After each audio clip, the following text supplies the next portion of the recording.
Acid base reaction मतलब neutralisation reaction. तो क्या होता है, एसिड होता है प्लस बेस होता है, उससे बनता है सोल्ट, है कि नहीं, और पानी रिलीज होता है। सही है भाई। अच्छा, अब यदि इसको ध्यान से देखोगे तो एसिड क्या होता है, H प्लस देता है, बेस क्या होता है, OH नेगेटिव देता है। अब एसिड H प्लस देता है तो उसके साथ एनायन देता है, बेस OH नेगेटिव देता है उसके साथ देता है कैटायन। अच्छा, अब ये दोनों मिलके बना देते हैं सॉल्ट। सही है। अच्छा, ये दोनों मिलके बनाते हैं पानी।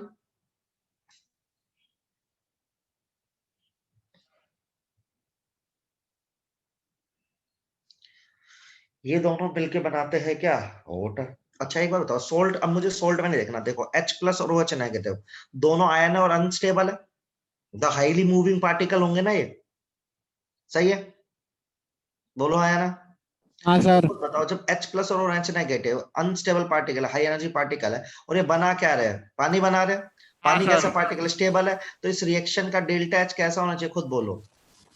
सर एनर्जी रिलीज होनी चाहिए। तब होनी चाहिए एक्सोथर्मिक। हाँ सर।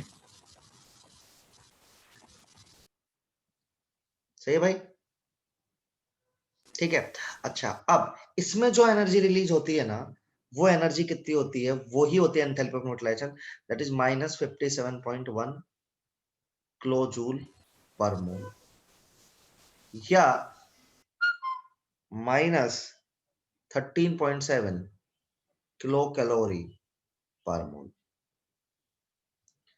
अब यार चाहे एसिड कोई सा भी हो, मतलब एक मोल के लिए एक मोल H प्लस OH नेगेटिव रहेगा वो, तो ये कहलाती क्या है, इसमें एनर्जी रिलीज, जो एनर्जी रिलीज है, एनर्जी रिलीज, इसकी वैल्यू फिक्स है, ठीक है, कोई भी एसिड हो चाहे, ठीक है, क्योंकि यार एक बार बताओ, चाहे H2SO4 हो चाहे HNO3 हो, दोनों का H प्लस तो H प्लस ही रहेगा ना। हाँ सर।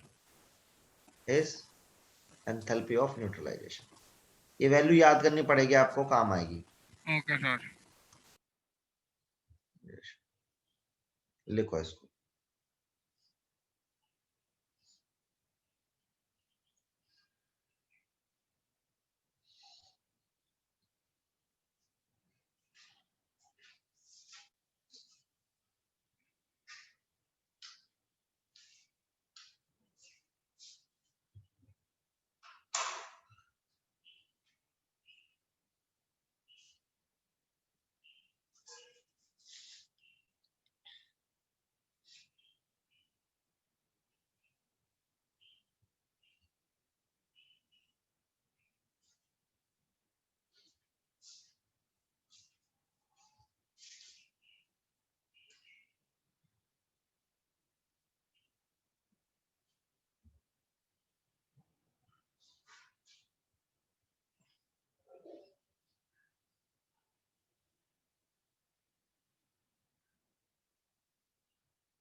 डन।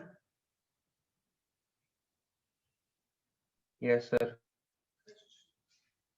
अब देखो इसको, इसमें कहां पे प्रॉब्लम आएगी, देखो जब आपका एसिड या बेस वीक हो जाए, इन केस ऑफ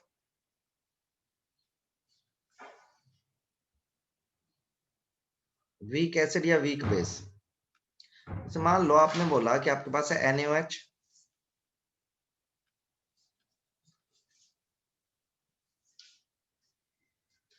तो आपने बोला जी बनेगा क्या, सोडियम एसीटेट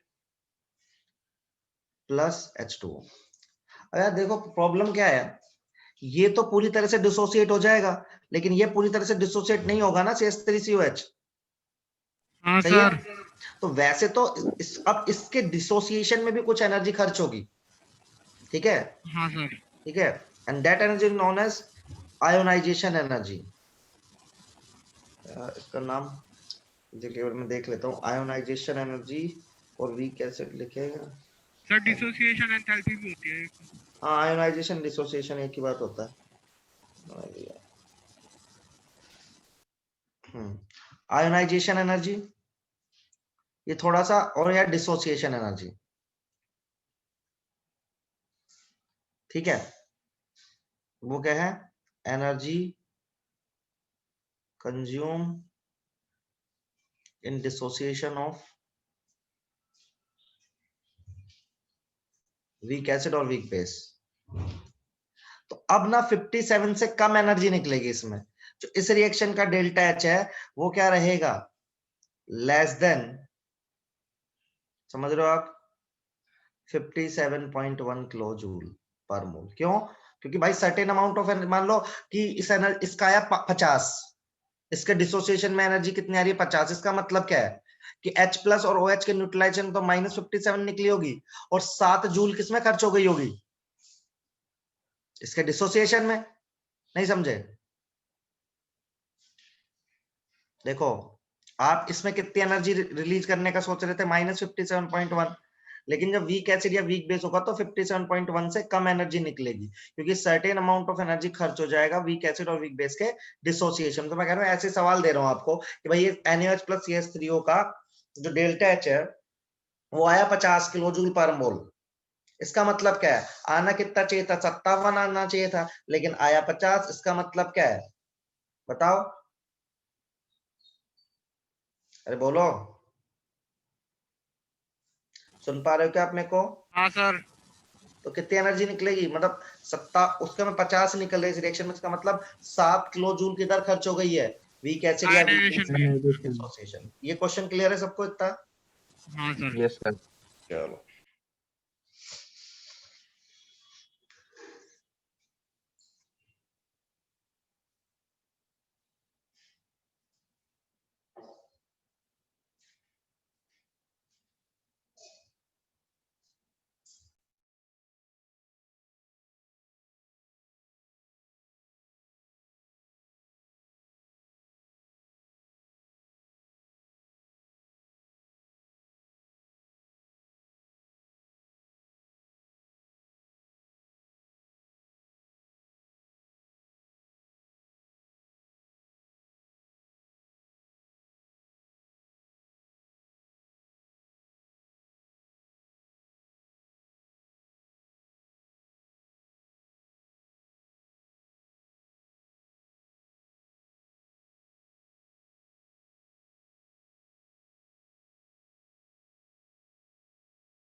सर हो गया नोट।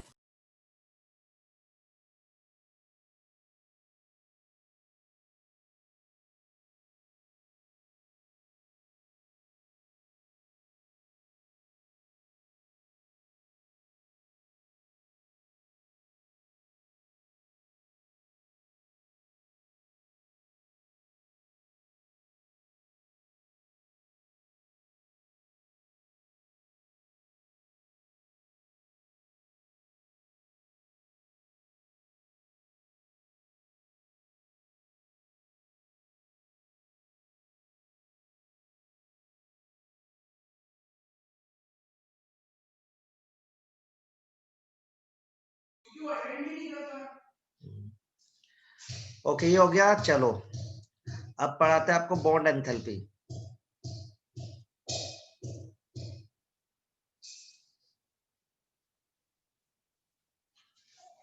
देखो, बॉन्ड एंथैल्पी क्या है, मतलब एक बॉन्ड को तोड़ने में जो एनर्जी हमें यूज करनी पड़ती है, सही है।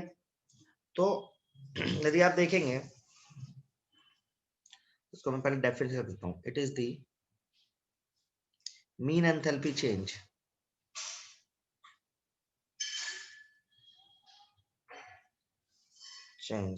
ड्यूरिंग द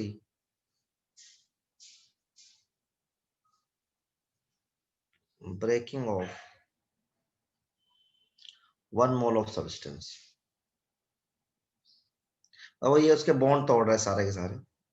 अच्छा देखो यहाँ पे है क्या सीन, अब मैं आपको इसमें जो इंपॉर्टेंट चीज है ना वो बता रहा हूँ। ऐसे आज तक आप कोई भी डेटा होता है, जैसे आप डेल्टा एस निकालते हैं, डेल्टा जी निकालते हैं, आप क्या करते हो? अब ये करते हो ना प्रोडक्ट माइनस रिएक्टेंट, सही बात है। को मैंने ये सिखाया ना कि हमेशा क्या करते हैं, प्रोडक्ट का सम करके उसमें से रिएक्टेंट के सम को माइनस कर देते हैं, है ना? ऐसे बोला है मैंने, नहीं बोला है? यस बोलो। सर। अब देखो इसमें आपको समझना पड़ेगा, कैसे समझना पड़ेगा। मान लो एक रिएक्शन है H2 plus Cl2 giving HCl, तो हमने कहा H2 का मानो बॉन्ड डिसोसिएशन एनर्जी का डेटा दो, तो H2 का क्या है, आपने बॉन्ड तोड़ा है तो प्लस रही होगी, सही है। और Cl2 का बॉन्ड तोड़ा है तो वो भी प्लस रही होगी, लेकिन HCl का बॉन्ड बना है तो वहां पे क्या हुई होगी, रिलीज हुई होगी। बोलो हाँ कि ना? अरे बोलो।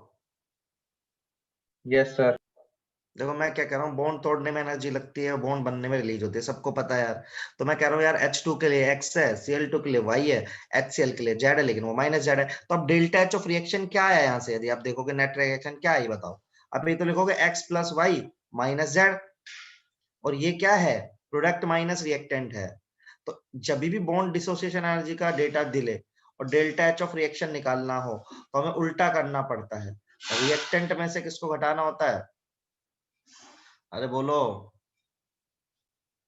मैंने प्रूव भी करा आपको यहाँ से। तो हमेशा पूरी थर्मोकेमिस्ट्री में आप प्रोडक्ट में से रिएक्टेंट को घटाएंगे, हमेशा। आप किस में से किसको घटाएंगे, प्रोडक्ट में से रिएक्टेंट को घटाएंगे। लेकिन जहां पे भी आपको बॉन्ड डिसोसिएशन एनर्जी का डेटा मिले तो आप क्या करेंगे, फिर रिएक्टेंट में से प्रोडक्ट को घटाएंगे। ठीक है, ये लिखेंगे सब लोग।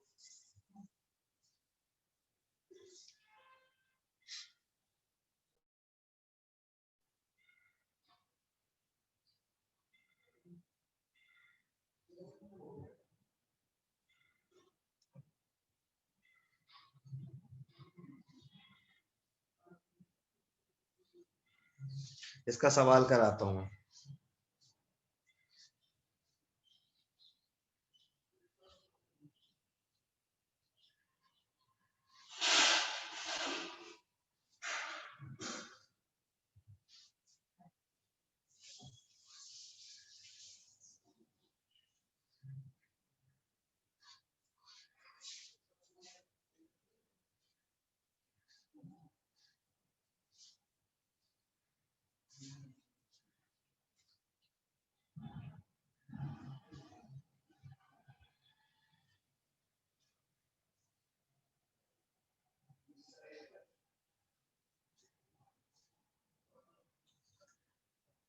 डन।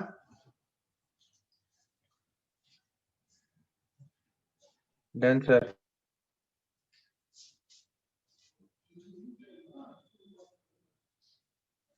देखो क्वेश्चन है, ऐसा क्वेश्चन जनरली आपको मिलेगा।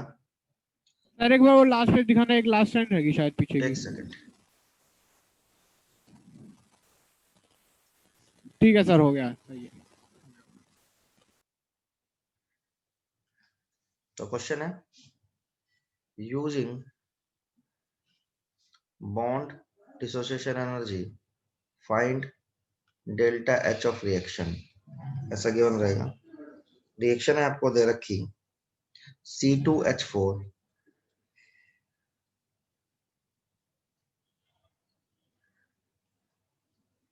आपको क्या देखा रखा हो, CC बॉन्ड की एनर्जी दे रखी है, C डबल बॉन्ड C की दे रखी है, CH की दे रखी है, HH की दे रखी है, इसकी दे रखी है 336.81 किलोजूल पर मोल, इसकी 606.68 किलोजूल पर मोल, इसकी 410.87, इसकी 431.79,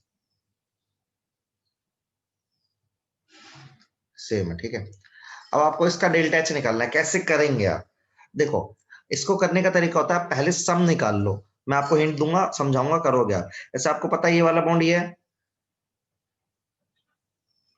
इसका स्ट्रक्चर लिखा आपने, प्लस H का भी स्ट्रक्चर लिख लो, इसका भी स्ट्रक्चर लिख लो।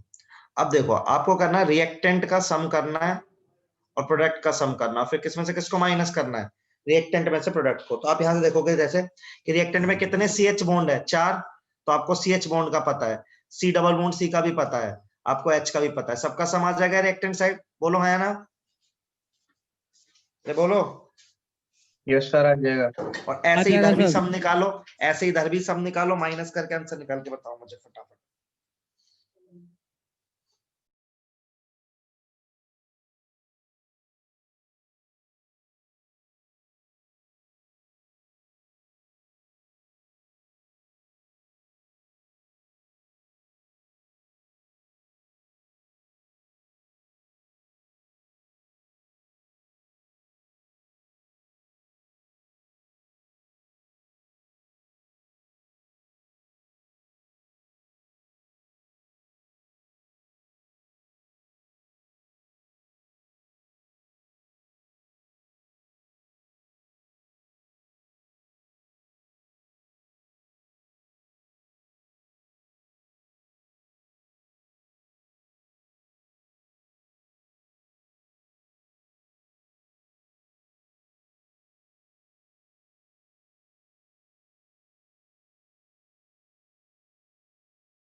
कुछ आंसर आया बेटा?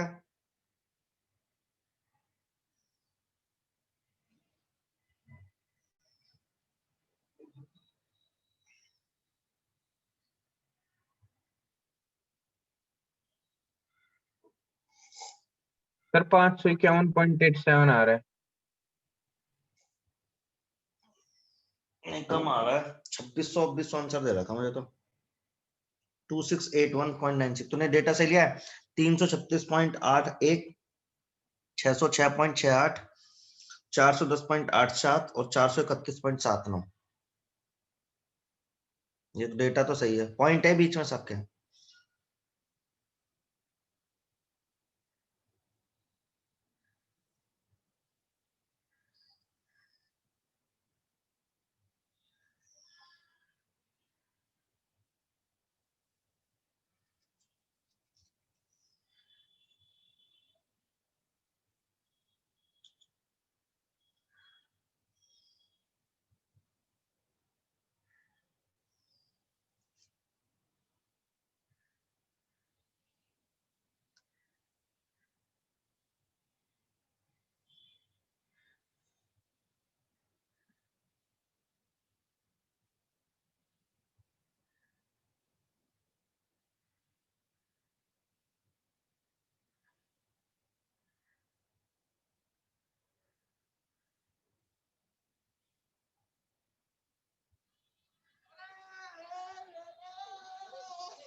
नहीं आ रहा क्या यार?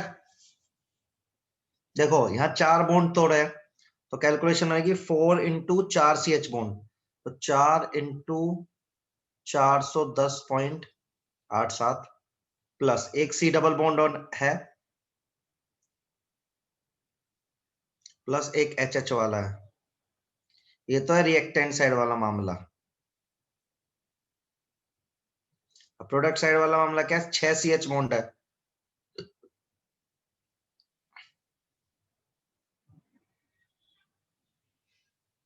एक CC बॉन्ड है।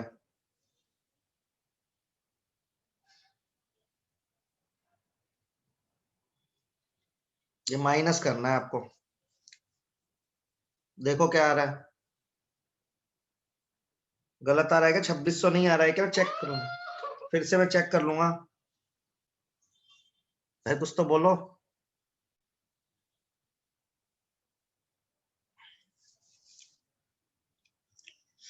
सर गलत आ रहा है सर मेरा भी। ये भी नहीं, ये इससे नहीं आ रहा, मैं करूं कैलकुलेटर सर से इससे नहीं करके? किया मैं अपना कर रहा था, उससे गलत आ रहा है। नहीं, इसी से करो ना जो मैंने बताया है।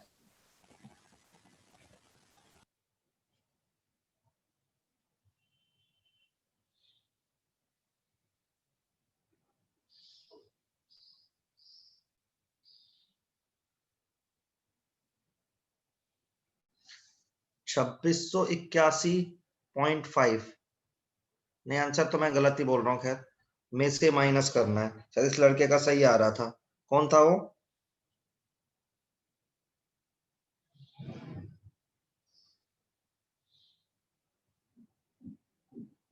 हाँ यार, तेरा कितना आंसर आ रहा था?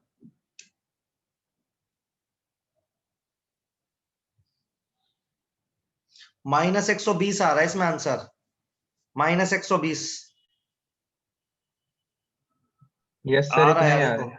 हाँ, ये 2802 पॉइंट आ रहा है, 03 के आसपास ये तो -2681 ना, 81.5। हाँ यार, 100 इसमें से इसको माइनस करोगे ना, 120 के आसपास ही आ रहा है समथिंग। देखो, सर 120.08 हाँ हाँ, ऐसा ही कुछ। इस वाले से जो आपने लिखा है इससे। ये तरीका समझ में आ गया। तो बॉन्ड एंथैल्पी का डेटा, ऐसे सवाल बहुत फेमस है जेई में, ठीक है? एडवांस जेई में ऐसे सवाल आता है, इजी भी होता है। तो आपको कुछ नहीं करना होता, प्रोडक्ट रिएक्टेंट साइड का सम निकालो, सारा प्रोडक्ट साइड का सम निकालो, माइनस कर दो, बस काम खत्म हो जाता है इतने में। Okay sir. ठीक है, सबका आ गया? आ गया सर। बढ़िया, ठीक है सर। चलिए। हाँ बेटा, डन है? Yes sir. चलो।